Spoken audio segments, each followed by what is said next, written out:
Sekalian yang dimuliakan Allah, karena nuansanya tahun baru, maka topik yang sedikit kita angkat yaitu yang berkaitan dengan refleksi tahun baru 2023, dan juga nanti kita hubungkan dengan sholatul hajah atau sholat hajat, yang mana sholat hajat ini penting untuk kita coba kaji dan dalami di dalam kajian kita nanti. Apakah sholat hajat itu betul-betul ada tuntunannya atau tidak? Yang secara umum sholat hajat ini menjadi perdebatan, sehingga dalam prakteknya di kalangan warga Muhammadiyah juga kurang begitu familiar, kurang begitu mengenal apa yang disebut dengan sholatul hajah.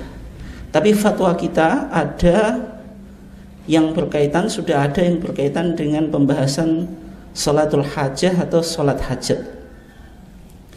Jamaah sekalian yang dimuliakan Allah, nah, sejak kemarin kemudian dini hari itu sudah pergantian tahun baru. Artinya kita sudah masuk tahun 2023 yang kita saksikan ada berbagai macam perayaan, pesta, dan variasi bagaimana masyarakat atau kebanyakan orang itu merespon atau menyambut datangnya tahun baru. Ada yang positif, ada juga yang negatif. Nanti kita coba lihat sebentar tentang prinsip-prinsip muamalat dunyawiyah. Ya, sebenarnya ketika kita bicara tahun baru dalam konteks manhaj tarjih, maka tahun baru itu dikategorikan sebagai muamalat dunyawiyah. Karena Muhammadiyah ketika melihat sesuatu pasti dipetakan dulu. Yang pertama, apakah dia masuk umur diniyah, perkara agama, sehingga nanti konsekuensinya harus ada dalil dan berlaku bid'ah, atau masuk muamalat dunyawiyah, artinya hukum asalnya boleh sehingga tidak ada bid'ah. Nah, kalau kita bicara tahun baru, maka sebenarnya tahun baru itu masuk dalam konteks muamalat dunyawiyah, sehingga tidak ada istilah bid'ah. Dan sehingga kalau kita bicara muamalat dunyawiyah, maka berlaku kaidah dasar dalam konteks muamalat, yaitu al-aslu fil asya atau fil muamalat al-ibahah. Hukum asal pada segala sesuatu atau pada konteks muamalat itu al-ibahah, boleh. Illa madalla dalilu ala khilafih, kecuali ada dalil yang menunjukkan atas makna yang lainnya. Maksudnya ada dalil yang misalnya menganggap itu sesuatu yang haram, sesuatu yang tidak diperkenankan. Di antara madalla dalilu ala khilafih, dalil yang menunjuk ada ketidakbolehan, terutama dalam konteks muamalat dunyawiyah yang berkaitan dengan tahun baru. Ya, misalnya ada kaidah la dharara wala dirar. Ini kaidah Islam, berlaku dalam secara umum, berlaku dalam semua konteks, secara khusus dalam konteks muamalat dunyawiyah. La dharara, kita tidak boleh memberikan mudarat pada diri kita sendiri, sehingga orang bunuh diri ya tidak boleh. Orang melakukan sesuatu yang merugikan diri sendiri tidak boleh. Di samping kita tidak boleh merugikan diri kita sendiri, tetapi juga wala dhirara, tidak boleh merugikan orang lain. Ya, misalnya kalau bikin arak-arakan, bikin pesta atau konvoi dalam konteks tahun baru, itu mengganggu lalu lintas atau tidak, dan sebagainya, itu tetap dipertimbangkan. Kalau misalnya gesang petasan atau kembang api tengah malam, itu tetangganya terganggu atau malah senang, nah, itu perlu dipertimbangkan. Sehingga kalau misalnya merugikan orang lain, ya tentu tidak diperkenankan, meskipun itu konteksnya muamalat dunyawiyah. Karena Nabi dalam hadis Ubadah ibn Samit mengatakan la dhirara, seseorang tidak boleh membuat mudarat atau mencelakakan untuk dirinya sendiri. La dhirara itu maksudnya li nafsihi, wala dhirara, dan tidak boleh membuat kerusakan atau kemudaratan maksudnya li ghairihi, untuk orang lain. Sehingga dalam kaidah fiqhiyah dirumuskan dari hadis ini, karena kaidah-kaidah fikih itu pasti diambil dari dalil Quran dan dalil sunnah atau hadis. Tidak dimunculkan dalil itu atau kaidah itu maksudnya untuk menggampangkan dalam istinbat hukum, karena dengan lahirnya kaidah maka bisa mengayomi banyak hal. Di antaranya ada kaidah apa? Adz-dzararu yuzalu. Semua kemudaratan dalam pandangan Islam itu yuzalu, dihilangkan. Sampai ibadah saja kalau membahayakan diri sendiri, maka muncul yang disebut rukhsah.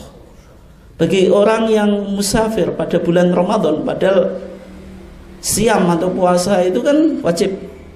Tapi kalau puasa itu menyebabkan kecelakaan, dalam artian kematian, sakit dan sebagainya dalam bulan Ramadan, itu pun boleh untuk iftar atau berbuka kemudian diqadai di luar bulan Ramadan. Di antara kaidahnya Adz-dzararu yuzal. Tidak ada syariat itu yang tadi mengarah pada kemudaratan itu. Kemudian illa madalla dalil ala khilafih, meskipun konteks muamalat itu hukum asalnya boleh, tapi juga ada kaidah yang berkaitan dengan larangan tasyabbuh. Tasyabbuh itu menyerupai dalam tradisi, dalam perilaku dan sebagainya. Sehingga ada sebuah hadis yang cukup umum kita dengar, man tasyabbaha biqaumin fahuwa minhum. Man tasyabbaha biqaumin, siapa yang menyerupai suatu kaum, lifestyle-nya, gaya hidupnya dan seterusnya, itu fahuwa minhum, maka dia bagian dari kaum tersebut. Kalau kita lihat misalnya Syekhul Islam Ibnu Taimiyah dalam Majmu' Fatwanya, itu ketika mengomentari hadis man tasyabbaha biqaumin fahuwa minhum, itu dikatakan innal musyabahata fil umur adh-dhahirah turithu tanasuban wa tasyabuhan fil akhlaq wal a'mal. Orang yang menyerupai dalam perkara-perkara yang zahir, perkara-perkara yang lahir, itu mewarisi gaya atau lifestyle yang sama fil akhlak, dalam konteks perilaku, wal a'mal, dan perbuatan.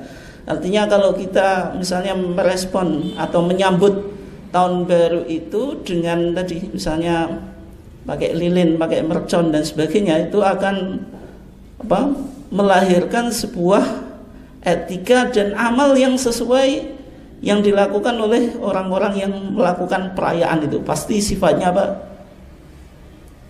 pemborosan atau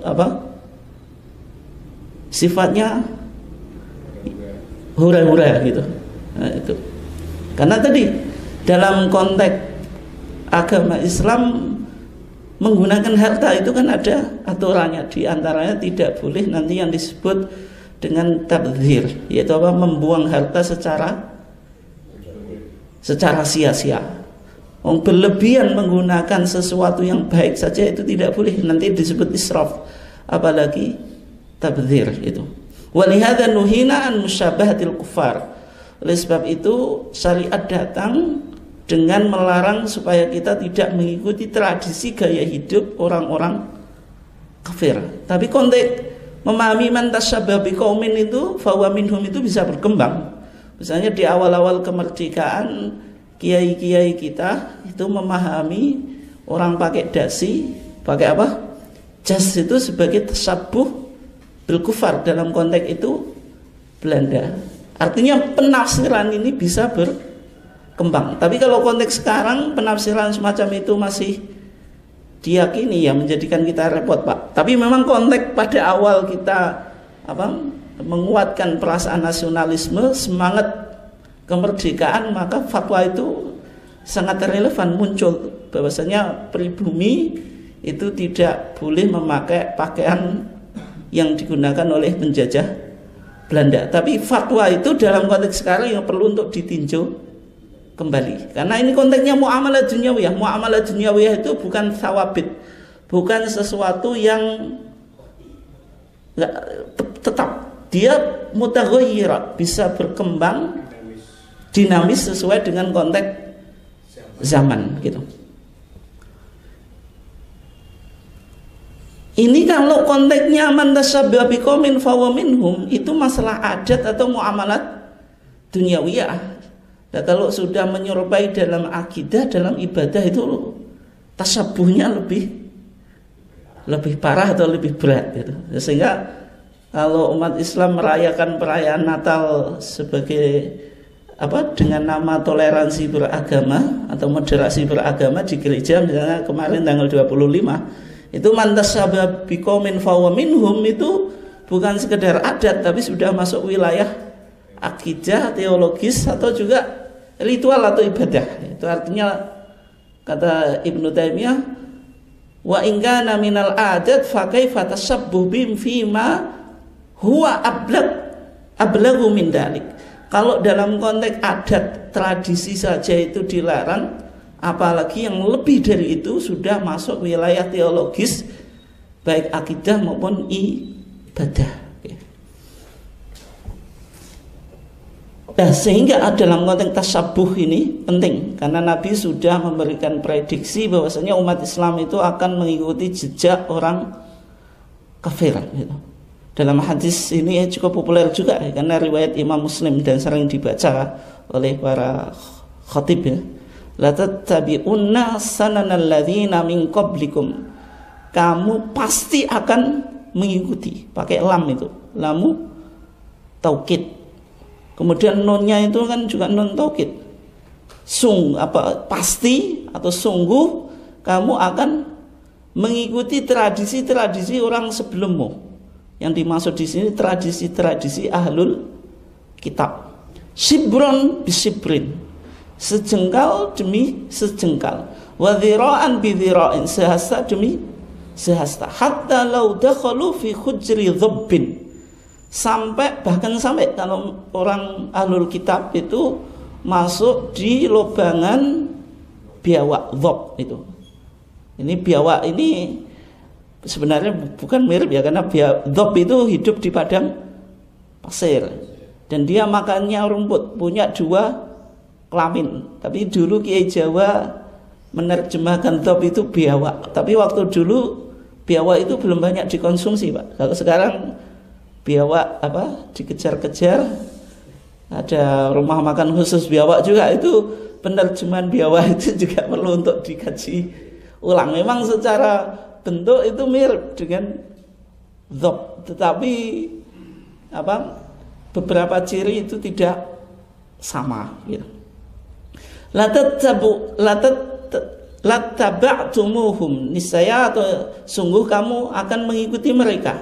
Maka para sahabat ketika itu ingin mengklarifikasi, karena Rasulullah tadi pakai lam taukid, pakai nun taukid juga menunjukkan itu pasti terjadi. Makanya sahabat, sesuatu yang pasti terjadi, maka sahabat ingin tahu yang dimaksud Rasulullah itu siapa.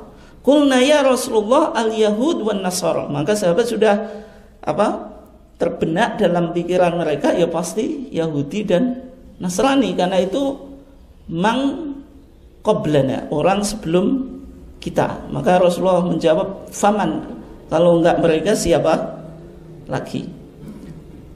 Dan ini masih kita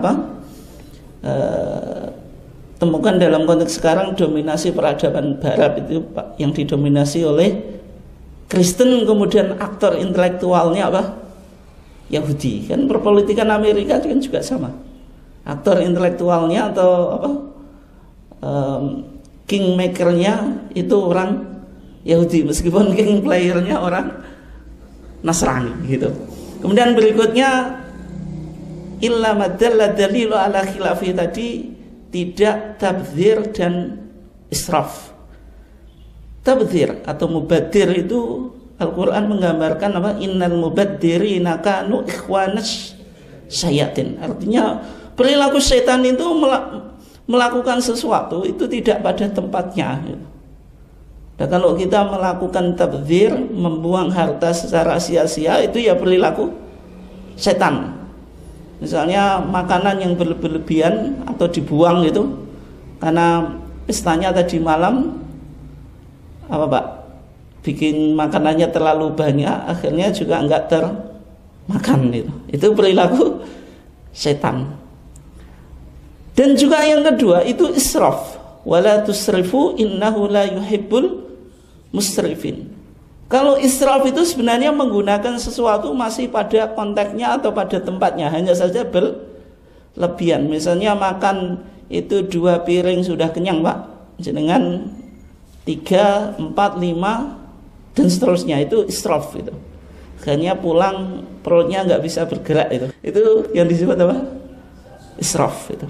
Dan sehingga kalau kita lihat dalam definisi Al-Imam Ibnul Abidin, ini seorang ulama dari madhab Hanafiyah, dalam bukunya Hasyiah Ibnul Abidin, beliau mengatakan innal israf sarfu syai'in fima yambaghi. Yang disebut israf itu melakukan sesuatu sebenarnya pada tempatnya, tapi zaidan ala ma yanbaghi, melebihi dari proporsinya. Wa tabdzir, yang dimaksud pemborosan, sarfu syai'in fima la yanbaghi, melakukan sesuatu tidak sesuai dengan proporsinya atau tidak sesuai dengan tempatnya. Misalnya makanan itu kan untuk dimakan, ketika dibuat itu tabdzir. Tapi kalau kita makan sesuatu melebihi dari kebutuhan kita, israf. Dan israf ini kadang yang kita tidak sadar Pak. Kalau jenengan misalnya wudhu itu menggunakan air, itu memang namanya wudhu ya pakai air medianya. Tapi kalau jenengan wudhunya 1 bak, bahkan 1 jeding juga habis, itu israf, itu nggak boleh. Jadi meskipun wudhu bukan berarti wudhu itu semakin banyak airnya semakin bagus, bukan. Itu menjadi apa? Menjadi israf. Menjadi israf Pak, bukan mubadir. Kalau mubadir kan apa? Tidak pada tempatnya. Okay. Dan berikutnya tadi berarti apa? Perayaan tahun baru itu sebenarnya muamalat dunyawiyah. Artinya meskipun kalender kita itu kalender hijriyah, yang merujuk pada hijrahnya Nabi, tapi juga kalender miladiyah. Milad itu kan, miladiyah itu dari kata milad, yaitu kelahiran siapa? Al-Masih atau Yesus Kristus, atau makanya disebut Masehi. Masehi itu dari Al-Masih itu. Dalam artian meskipun dulu punya sejarah teologis Pak, tapi kan sudah mengalami pergeseran makna. Bukan berarti tahun miladiah itu tidak penting. Dalam konteks interaksi sosial kan kita pasti pakai miladiah. Bahkan kalender hijriah itu yang nasibnya agak sial Pak. Karena banyak tidak dipakai, atau bahkan banyak yang kita lalai. Ya karena cuma menanggalan ibadah saja itu. Idul Fitri itu pasti acuannya 1 Syawal. Sehingga kalau Idul Fitri pasti 1 Syawal. Kita sepakat itu. Enggak boleh Idul Fitri misalnya 2 Syawal atau 30 Ramadan itu. Okay. Nah sehingga tahun baru itu ya sebenarnya muamalat dunyawiyah. Sehingga ada beberapa hal yang mungkin yang positif atau yang negatif. Kalau tahun baru kita isi refleksi, introspeksi diri dan sebagainya, planning apa yang sudah berhasil, mana yang belum, kualitas ketakwaan dan keimanan kita bagaimana, apakah semakin baik atau menurun, itu ya memang baik. Meskipun itu konteksnya tidak tahun baru hijriyah itu. Kemudian berbahagia, orang menyambut tahun baru bahagia jenengan, misalnya seorang suami istrinya disenangkan, diajak makan gitu. Meskipun momennya tidak hanya tahun baru, menyenangkan istri kan kapan saja Pak. Nah, kalau berbahagia semacam itu yang wajar ya boleh-boleh saja kan. Artinya apa? Ya sekedar apa? Mengisi suasana itu ya boleh-boleh saja. Dalam artian agama Islam itu tidak kaku gitu. Ya tahun baru wis gak sah we.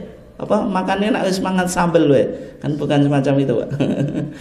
Nah, itu Pak. Kemudian berpesta dan berhura-hura. Nah, ini yang mungkin perlu untuk dikaji. Misalnya kembang api, petasan, musik dan hiburan yang mengarah kepada kemaksiatan. Ya memang ini kalau tadi sudah misalnya masuknya pada israf, tabdzir, merugikan orang lain tadi, misalnya menyalakan petasan tengah malam itu bagaimana kan itu. Ya semacam itu bisa jadi menjadi yang negatif. Dan saling mengucapkan ucapan selamat itu lewat lisan, SMS, WA, BBM ataupun media sosial yang lainnya, ya sejauh yang kita perlukan. Apakah itu perlu atau tidak? Tapi tidak langsung atau tidak mengarah pada syubhat. Maksudnya berbeda dengan selamat hari Natal. Kalau selamat hari Natal itu kan ada muatan teologisnya. Sehingga kemarin fatwa tarjih menyimpulkan syubhat. Mau diharamkan juga bisa jadi hanya sekedar lisan saja, tidak masuk atau tidak ada unsur-unsur teologisnya. Tapi kalau dipahami halal bisa jadi mengarah pada unsur teologis sehingga diambil kesimpulan Pak, syubhat. Kalau syubhat ya berarti lebih baik dijauhi. Tapi kalau tadi tahun baru itu kita mengucapkan tahun baru tidak sampai pada misalnya dosa. Tapi sejauh mana kita membutuhkan itu. Kan itu. Ya, sehingga apa tahun baru itu misalnya enggak sempat apa mengucapkan selamat ke orang tua macam-macam ya, artinya kalau itu tidak menjadi budaya kita ya sudah tidak usah apa dihidup-hidupkan gitu. Artinya pandangan Muhammadiyah sebenarnya sangat fleksibel gitu. Oke. Nah sehingga Bapak dan Ibu sekalian yang dimuliakan Allah, ya, tahun baru ini harus ada refleksi dan juga apa planning tahunan bagaimana kita menatap ke depan gitu. Dalam konteks kita harus melakukan refleksi, introspeksi terhadap apapun. Itu memang perintah dari Al-Quran atau amrun Qur'aniyun. Allah Subhanahu wa taala berfirman, ya ayyuhalladzina amanu. Ini khitabnya atau seruannya itu memang ditujukan kepada orang yang beriman. Tidak khitab yang universal. Misalnya ya ayyuhan nas, ittaqullah, bertakwalah kamu kepada Allah. Kemudian ada wal tangzur, ada lamul amri, menunjukkan perintah. Hendaklah seseorang itu melihat ma qaddamat lighad, apa yang telah ia planningkan, apa yang telah ia lakukan untuk besok. Besok itu bisa masih di dunia ataupun di akhirat gitu. Wattaqullaha innallaha khabirun alim. Ini. Kemudian dalam kita melakukan planning atau berintrospeksi atau apapun lah, ada hal-hal yang kita inginkan, ada perintah yaitu wasta'inu bisabri wassalah. Menyikapi segala sesuatu kuncinya sabar. Kalau nggak sabar ya gagal dan makan hati Pak. Atau apalagi di dunia medsos dengan merespon media massa yang setiap orang bisa komen itu kan bisa positif bisa negatif. Setiap orang komen jenengan respon yo senep dhewe Pak. Nah itu kalau nggak ada kesabaran ya dengan adanya medsos kita semakin mati muda gitu. Karena langsung masuk hati. Karena harus perkembangan teknologi dan informasi ini kan setiap orang jadi artis Pak. Kalau dulu ya artis itu memang tidak semua orang. Kalau sekarang setiap orang bisa selfie, bisa berbicara gitu. Sehingga tadi harus ada kesabaran. Dan juga wassalah. Salat itu ternyata juga dijadikan sebagai media bagaimana kita menghadapi kegundahan hidup ini. Segala sesuatu yang kita lakukan, baik yang positif atau yang negatif, ternyata Al-Quran memberikan memberikan solusi, tetap harus ada sholat. Yang mana sholat itu dari kata apa? Washola yasilu silatan, kalau dalam konteks keduniaan menjadi silaturahmi itu. Dan wusulan berhubungan, berkoneksi. Itu kalau sesama manusia menjadi silaturahmi. Tapi dalam konteks vertikal, hubungan dengan Allah, hubungan terhadap sesuatu yang transenden, itu dibutuhkan sholat. Makanya sholat itu silatun bainal abdi wa rabbih, hubungan atau interaksi antara seorang hamba dengan Tuhannya. Makanya Al-Quran bilang wasta'inu bisabri wassalah. Sehingga dalam praktiknya Nabi itu ketika menghadapi segala perkara, baik perkara yang menggembirakan atau menyedihkan itu, sholat, Nabi melakukan sholat. Karena Nabi sallallahu alaihi wasallam idza hazabahu amrun, dalam riwayat yang lain idza darabahu amrun sholat. Nah, sehingga di sini Bapak dan Ibu sekalian yang dimuliakan Allah, ada sholat yang dilakukan ketika seseorang itu memiliki hajat, memiliki kepentingan, baik hajatnya itu dalam konteks keduniaan maupun konteks akhirat, hajat kepada manusia atau hajat kepada Allah.